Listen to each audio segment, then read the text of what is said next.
This is the Locked On Jets podcast here on this Sunday evening, November 20th, 2022. I'm your host, John B. from GangreneNation.com, here with a postcast episode breaking down a heartbreaking loss for the New York Jets as they fall to the New England Patriots 10-3 in Foxborough this afternoon. If you're new to the show, this is a daily podcast covering the New York Jets. We have new episodes each day through the week, Monday through Friday, and then bonus episodes as needed, such as this postcast episode. If you enjoy the show, hit the subscribe button where you're watching or listening so that you'll never miss an episode. You'll get notifications as new episodes are posted. If you're listening on a podcast source and enjoy the show, please give it a 5-star review. If you're watching on YouTube, please give this episode a big thumbs up. These things help the channel out and help other Jets fans find the podcast. This is a postcast episode. It was a devastating loss for the New York Jets. They fall 10-3 in Foxborough today. Their record in 2022 falls to 6-4. And I know there are many Jets fans out there hurting tonight. I know there are many Jets fans looking for reassurance that everything's going to be okay, that it's no big deal. This was one loss. And I'm sorry to say, I simply cannot tell you that right now. There are losses, even in successful seasons, where you just shake it off. You say, all right, not our day. We'll get them next week. Just one game. Every team has a bad game. And then there are losses that threaten everything. There are losses that can send you on a downward spiral. Now, mind you, I'm not saying that the season's over. I'm not saying that the Jets are necessarily guaranteed to be heading on a downward spiral. But this is the kind of loss that really does threaten the season, coming off the bye. 2 weeks ago, the Jets had that great win against Buffalo, and it felt like almost the opposite, because you have wins that are just like, okay, it was your week, and then you have wins that can really propel you to a great season. And it felt like that Buffalo game was going to be one of those games that could propel the Jets onto something special. If they had won this game, they'd be in first place in the AFC East heading into Thanksgiving weekend. Instead, they're 6-4. They're actually in last place in the AFC East, even with a good record. But this loss just feels so much deeper because all that momentum from the Buffalo game was gone. And unfortunately, I guess the bye kind of came at a bad point because the Jets were not able to get back out there and channel some of that momentum this week. They kind of had to bye, which you could argue stalled some of their momentum. But beyond that, losing a game like this, and if you did not see the game, the Jets lost this game on a 84-yard punt return by Marcus Smith in the final 30 seconds of the fourth quarter. The game was tied 3-3. It's really difficult to understand why Braden Mann did not kick the punt out of bounds. I mean, that's football 101 in this situation. But let me reiterate, the score was 3-3. So neither team was scoring, and both teams were kind of offensively challenged. The Patriots were moving the ball better than the Jets were in this game, but there's no way they were going to go down the field on the Jets' defense in the final moments of regulation. All you have to do is kick the ball out of bounds, and then beyond that, the Jets' special teams unit does a horrible job on punt coverage, and allowing a punt return touchdown in the final half minute of a tied game. It's tough to believe on a lot of fronts. I mean, Braden Mann deserves criticism for not kicking the ball out of bounds. I don't know what's going on with Brant Boyer there. I don't know what's going on with Robert Saleh.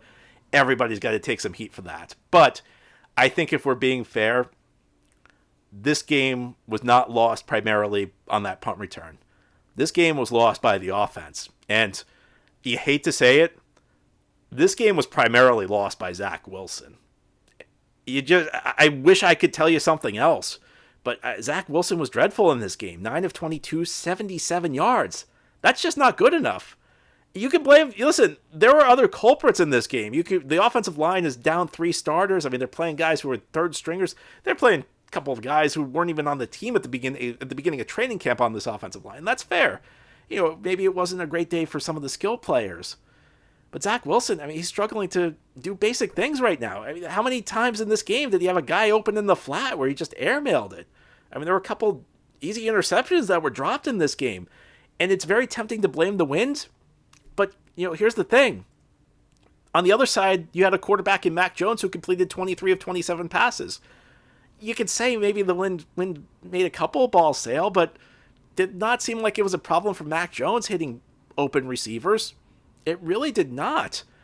And Zach Wilson's got a bigger arm than Mac Jones. And while I think arm strength can be overrated, it would really manifest itself in a bad weather game. It would manifest itself in the type of game like this.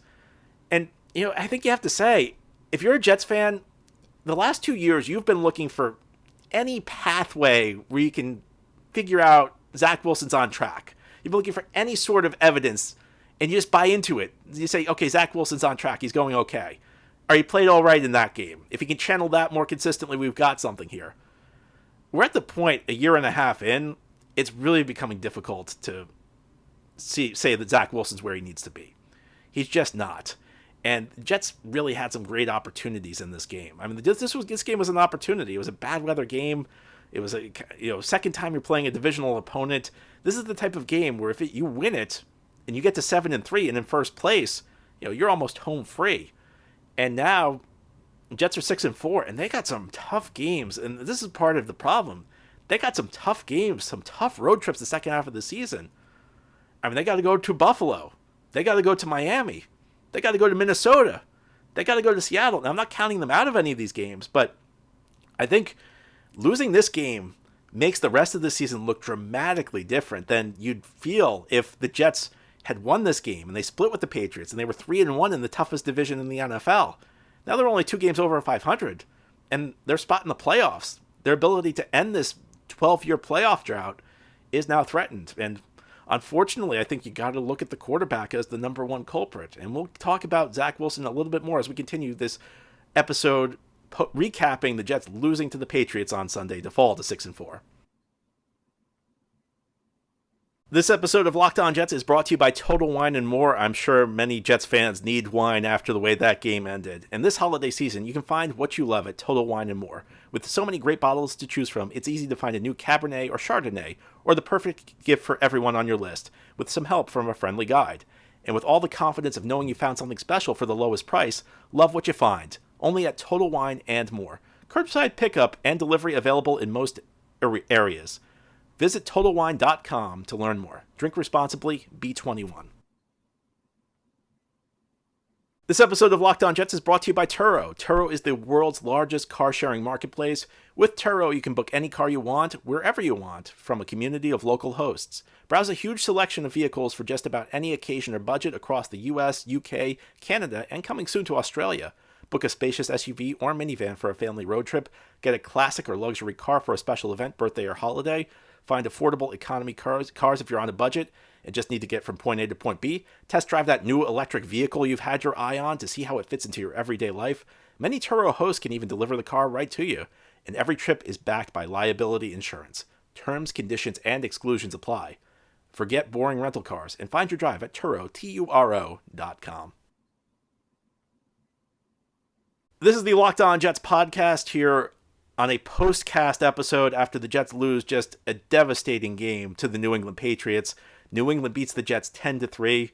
3 points, that's just not good enough. And, I don't want to put it all on Zach Wilson, but you saw some real warning signs in this game. I mean, there are things that were not said that kind of speak volumes. There are things that you saw that just speak volumes, whether it was Garrett Wilson just acting in frustration. You see him throwing his arms in the air when he's not targeted, when he's open on a third down play.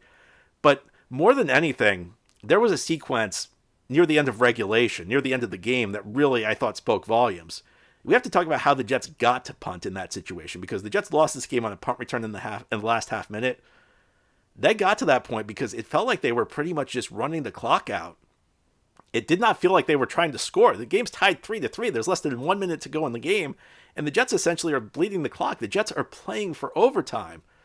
And, I'm sure a lot of people will criticize it, and there's probably justification for criticizing that. You don't want to coach scared in that situation, even if your offense has been really struggling, and the Jets were struggling quite a bit. But you watch that situation, and I try and not overreact to things that I see. I understand it's one game. I understand it's one drive. But the fact the Jets were not even trying in that situation to score, it felt like, speaks to how little confidence they had in their passing game. And I'll say the whole passing game, because the offensive line was not playing great. And you could argue, maybe the receivers weren't doing that great of a job in this game. But some of that is on Zach Wilson. And the worst part of this is that watching that, I can't even say that I 100% think that they're wrong in that situation. Because watching this game, late in the fourth quarter, it felt to me that unless there was some sort of defensive or special team score by one of the teams, there was a very good chance that game was going to end 3-3. The Jets' defensive line played a phenomenal game. I mean, they had 6 sacks in the game. They dropped Mac Jones over and over every time the defense needed a big play. And the Jets were very much in bend but don't break mode in this game. They were allowing the Patriots to go down the field pretty consistently, but whenever they needed the big play, sometimes they even needed a sack to knock the Patriots out of field goal range, and they were getting it. The offense just couldn't do anything, though. And watching that game in that moment, and, I don't know that I love the Jets playing for overtime there, because I still feel like, you want to be aggressive. You want to send a message that we're trying to win. So I think it's fair to criticize the coaching staff, but I can't definitively conclude that they were wrong, because to me, in that situation, it almost felt like your best chance of winning may have been going to overtime and hoping the defense made a play, hoping that there was a turnover, that maybe there was a big strip sack. That shows you the place the offense is in right now. I hate to make this all about the quarterback, because I think frequently what happens is the quarterback gets too much credit when the team wins. It takes too much blame when the team loses, but this is not one of those cases. And at this point of his career, and I don't think it's just overreacting to one game. I think at this point, Zach Wilson, he can't even function unless everything's perfect around him, unless he has incredible offensive line play, unless the play design works perfectly and gets his first read open, and there's no pressure. Then he plays credible football, but he's not even playing great football when that happens. I've said it many times this year. At this point, he's a 1 to 1.5 read quarterback. Unless you have everything working around him, it's not going well. I hate to say it, Zach Wilson should not be playing right now. If the Jets had a better option, he'd be in there. I think the Jets, they probably overestimated how ready he was to play when they drafted him last year. And it feels like they overestimated his ability to play again this year. They overestimated how much he was going to grow over the course of the offseason. He's still a developing quarterback. I still think that there's a chance he could develop into a successful player, but at this point of his career, he cost the Jets the game today. I mean, he's not the only one to blame, but I think in a situation like this, sometimes you are too willing to make excuses. Sometimes you're too willing to say because the quarterback was not 100% to blame, that's the same thing as the quarterback being 0% to blame. There were other culprits in this game, but I'm sorry, man. With any kind of decent quarterback play, Jets probably get a victory. And we'll be discussing plenty of this ahead in the days and weeks to come. But that's all for today's postcast. This has been the Locked On Jets podcast, part of the Locked On Podcast Network. Your team every day is our motto. If you enjoy the show, hit the subscribe button wherever you're watching or listening so that you'll never miss an episode. Please give the show a 5-star review if you're listening on a podcast source, or a big thumbs up if you're watching on YouTube.